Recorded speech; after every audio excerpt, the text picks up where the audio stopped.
नमस्कार दोस्तों। तो अब जब इंडिया और पाकिस्तान के बीच में एक सीज फायर हो चुका है, टेंशन्स खत्म हुई हैं, अब दूसरे फ्रंट पर लड़ाई शुरू हो चुकी है। इंडिया ने दोनों फ्रंट्स पर लड़ाई कर रहा है। इंडिया एक तरफ पाकिस्तान है, एक तरफ चाइना, और ये सब एकदम पूरा आपको कंप्लीट गुटबाजी एक दिखाई देगी।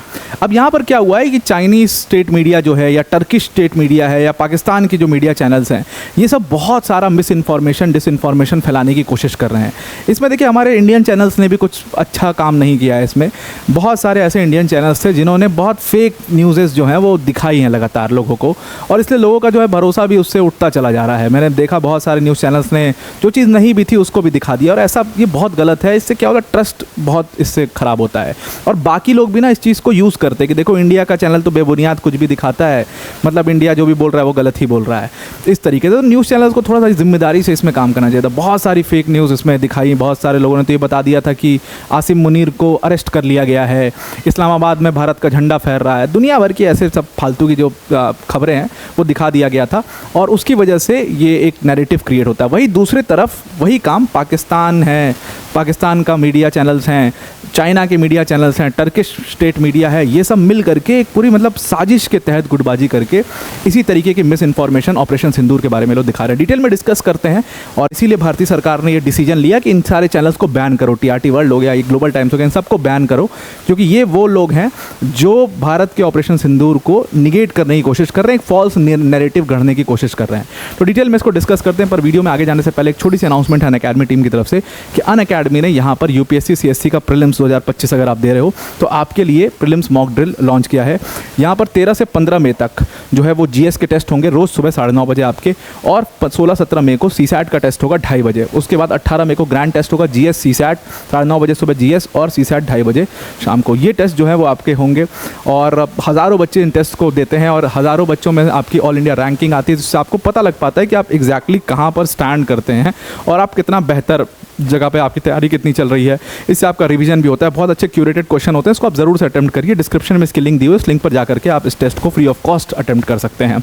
तो फाइनली इंडिया ने क्या किया, इंडिया ने डिसीजन लिया कि भाई हम जितने भी ये स्टेट रन मीडिया चैनल्स हैं, जो खासतौर से चाइना के और टर्किश मीडिया जो है, जैसे हो गया टीआरटी वर्ल्ड, उसको पूरी तरीके से बैन कर दिया भारत में, और उसके साथ साथ ग्लोबल टाइम्स, जिंजुआ, इन सब को बैन कर दिया है। तो टर्किश मीडिया टीआरटी वर्ल्ड ने तो मतलब हद ही पार कर दी। टीआरटी वर्ल्ड ने एक पूरा वो पिक्चर रन किया था, इसमें टीआरटी वर्ल्ड का बाकायदा लोगो लगा हुआ है, और उन्होंने किया भी है इस चीज़ को। इसके ऊपर पूरा न्यूज़ भी कवर की है कि भारत के 6 रफ़ाइल जो है वो पाकिस्तान ने गिरा दिए। एक जो एयर डिफेंस सिस्टम है S-400 उसको पूरी तरीके से डिस्ट्रॉय कर दिया पाकिस्तानी फोर्सेस ने, और कई सारे भारत के एयर बेसेस जो हैं उनको डिस्ट्रॉय कर दिया। अब ये बात आप भी बहुत अच्छे से सच जानते हो, बहुत लोग इन वीडियोज़ को पंजाब से भी देख रहे हैं, जम्मू से भी देख रहे हैं। जिन पंजाब के जो एयर बेसेस हैं जिनको बता रहे हैं वो डिस्ट्रॉय कर दिया है, आप भी वहाँ पर रहते हो और आप सच्चाई जानते हो कितना डिस्ट्रॉय हुआ है। एक बाल भी बांका नहीं हुआ है भारत का कहीं पर भी।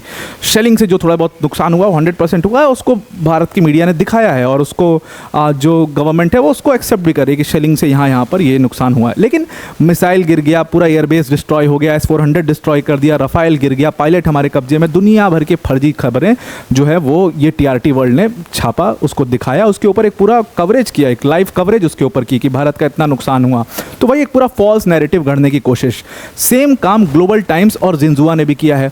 अब ये ग्लोबल टाइम्स और जिंजुआ ने भी, और एक चीज़ आपको मैं बताना चाहूँ कि ग्लोबल टाइम्स, जिंजुआ और ये टर्किश मीडिया जो है, टीआरटी वर्ल्ड और पाकिस्तान के जितने मीडियाज़ हैं, इन सब के अगर आप एक चीज़ गौर करिए कि सबके नंबर्स सेम आ रहे हैं। अगर वो टर्किश मीडिया टीआरटी वर्ल्ड दिखा रहा है कि 6 रफ़ाइल गिरा दिए पाकिस्तान की फोर्सेस ने, तो ये जिंजुआ और उसके साथ साथ ये ग्लोबल टाइम्स ये भी सेम नंबर दिखा रहे हैं। अगर वो दिखा रहे हैं कि 4-5 मिलिट्री बेसेस खराब जो है बर्बाद हो गए, तो ये भी 5 दिखा रहे हैं। तो मतलब नंबर सेम है, एकदम नैरेटिव सेम है। मतलब इसका मतलब साफ है कि एक पूरी कंप्लीट मिला जुला करके गुटबाजी जो है वो साफ साफ यहाँ पर दिखाई दे रही है, और भारत को ये लोग एक तरीके से मिस इन्फॉर्मेशन के क्लाउड में घेरने की कोशिश कर रहे हैं। आपके लिए ये बहुत बड़ी बात है, और इसीलिए ट्विटर पे मैं अभी देख रहा था बहुत सारे फर्जी जो इमेजेस हैं वो फ्लोट हो रहे हैं। इनको क्या करना है, बस किसी भी न्यूज़ एजेंसी का जो लोगो है वो उठा करके उस पर लगा दे रहे हैं साइड में से। बीबीसी का भी एक बड़ा फेमस एक पोस्टर जो है आपने भी देखा होगा ट्विटर पर, वो फ्लोट हो रहा है, उसमें भी सेम नंबर है कि ये इतना गिर गया, ये इसकी इतनी नुकसान हुआ, इतने इंडियन सैनिक मारे गए, इतना ये हो गया, ये हो गया, दुनिया भर की फर्जी खबरें उस पर दिखाई गई है और बीबीसी का लोगो लगा हुआ है। बीबीसी ने उसके ऊपर सफाई दी है कि भाई ऐसा हमने कुछ नहीं किया, ऐसा हमारी कोई इमेज हमने फ्लोट नहीं करी है, हमारे पास कोई ऐसा डेटा नहीं है, ना हमारे पास हमें कुछ पता है इस बारे में। सेम काम सीएनएन के पोस्टर पर किया गया, मैंने इसको कल कवर भी किया था। सीएनएन का नीचे लोगो लगा है और उस पर भी सेम नंबर्स दिखाए जा रहे हैं। तो ये अलग अलग न्यूज़ एजेंसीज़ के लोगोस को इस्तेमाल करके ये सब काम किया जा रहा है। चलिए ये तो फिर नॉर्मल लोग करे, जो हैकर वैकर हैं या जो साइबर वॉरफेयर का पूरा गेम चल रहा है, इन्फॉर्मेशन वॉरफेयर का इस टाइम पर, वो सब कर रहे हैं। लेकिन यहाँ पर स्टेट मीडिया, जिसमें चाइना की गवर्नमेंट का पैसा लगा हुआ है, जिसको जिन्जुआ कहते हैं, जिसको ग्लोबल टाइम्स कहते हैं, जिसको टर्किश मीडिया जो हो गया, जिसको टीआरटी वर्ल्ड कहते हैं, ये सब बिल्कुल गैर जिम्मेदाराना अपना रुख दिखाते हुए इन लोगों ने इस तरीके की खबरों को छापना शुरू किया है। इस तरीके की खबरों को के ऊपर लाइव कवरेज कर रहे हैं और उसको अप्रूव कर रहे हैं बिना किसी एविडेंस के कि हाँ ऐसा हुआ है। तो ये एक बहुत गलत बात है और इसीलिए भारत ने उनको पूरी तरीके से बैन कर दिया कि ठीक है भाई, आप बैन ही रहो, कोई दिक्कत नहीं, आपकी कोई ज़रूरत भी नहीं है भारत में। तो फाइनली उन्होंने, और बाकायदे हमने जो हमारा एम्बेसी है उसने इस चीज़ को लिखा कि डियर ग्लोबल टाइम्स, हम आपको बोलेंगे कि आप पहले अपने फैक्ट्स को चेक करो और फिर ऐसी फालतू की डिसइंफॉर्मेशन मत फैलाओ। ये चीज़ उन्होंने लिखी है। इंडिया इन चाइना, आप जा करके चेक करिए ट्विटर पर, और उनको जा करके लिखा है। और अगर आप ट्विटर पर अभी ग्लोबल टाइम्स का अकाउंट चेक करोगे तो वो पूरी तरीके से आपको बैन दिखाई देगा। और उनको कहा गया है कि आप अपना जो है फैक्ट्स को वापस से चेक करिए और उसके बाद कुछ भारतीय आर्मी के बारे में या इंडिया के मिलिट्री एक्शन के बारे में या ऑपरेशन सिंदूर के बारे में लिखिए। सेम काम टीआरटी वर्ल्ड के साथ भी किया गया है। और इसी के साथ साथ कई सारे लगभग 8000 मीडिया सोशल मीडिया अकाउंट्स को भी बैन किया गया है अलग अलग प्लेटफॉर्म्स के ऊपर, चाहे वो ट्विटर हो गया, चाहे वो इंस्टा हो गया, हर जगह पर इनको बैन किया गया है। भारत में क्यों बैन किया गया है? क्योंकि ये जो ट्विटर अकाउंट्स थे, ये जो सोशल मीडिया अकाउंट्स थे, ये पूरी तरीके से पाकिस्तान सिंपैथेटिक अकाउंट्स थे और उसी के सिंपैथी में कुछ चीज़ें जो हैं वो लिख रहे थे, उसी के सिंपैथी में गलत फेक इन्फॉर्मेशंस दे रहे थे, गलत ऑपरेशन सिंदूर को बता रहे थे। कुछ लोगों ने तो पहलगाम टेरर अटैक को निगेट कर दिया कि ऐसा कोई टेरर अटैक हुआ ही नहीं है।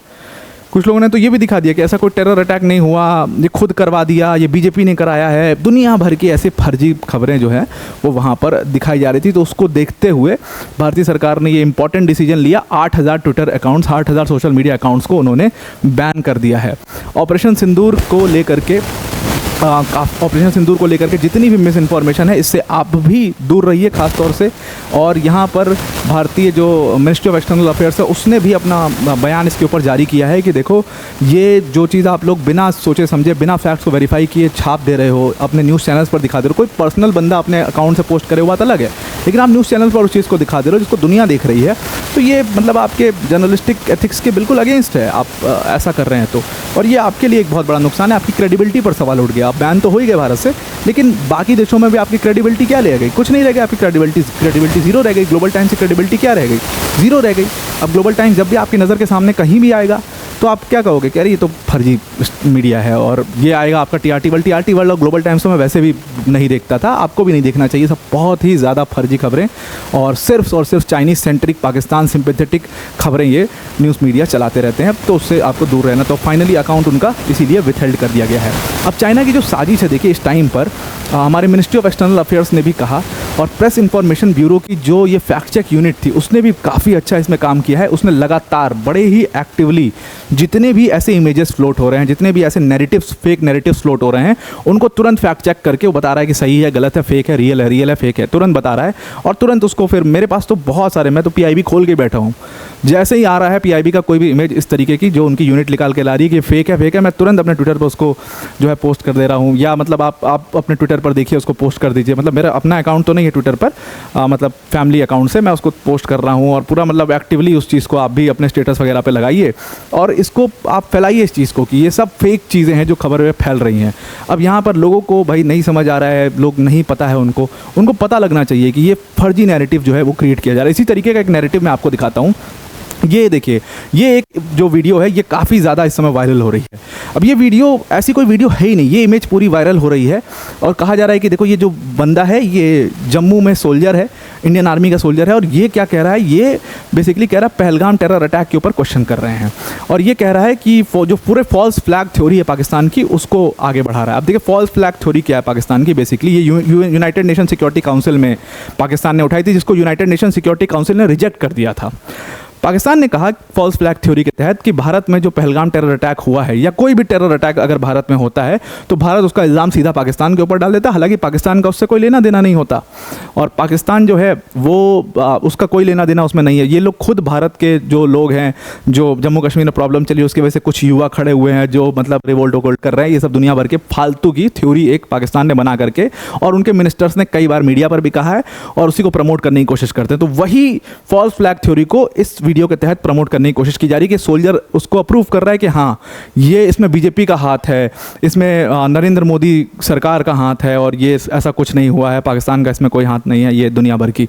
उसको पीआईबी ने फैक्ट चेक किया और पीआईबी ने उसको कहा ये फर्जी है, ऐसी कोई वीडियो ही नहीं है, ये ज़बरदस्ती का इमेज क्रिएट किया गया है, इस तरीके से बनाया गया है इसको ताकि लोगों को एक ऑथेंटिक प्रूफ दिख सके, लोगों को लगे कि हाँ हाँ लोग इंडिया के लोग, इंडियन नेम लिखा हुआ है नंदिनी सरन, इंडिया के लोग इसको फॉलो कर रहे हैं, इंडिया के लोग ऐसा लिख रहे हैं, उनको पता है इस चीज़ के बारे में, जानबूझ करके इसको प्रमोट किया जा रहा है। तो पीआईबी ने तुरंत उसको फैक्ट चेक करके उसको पता है फर्जी है, ऐसा कुछ नहीं है, ऐसी कोई इमेज नहीं है।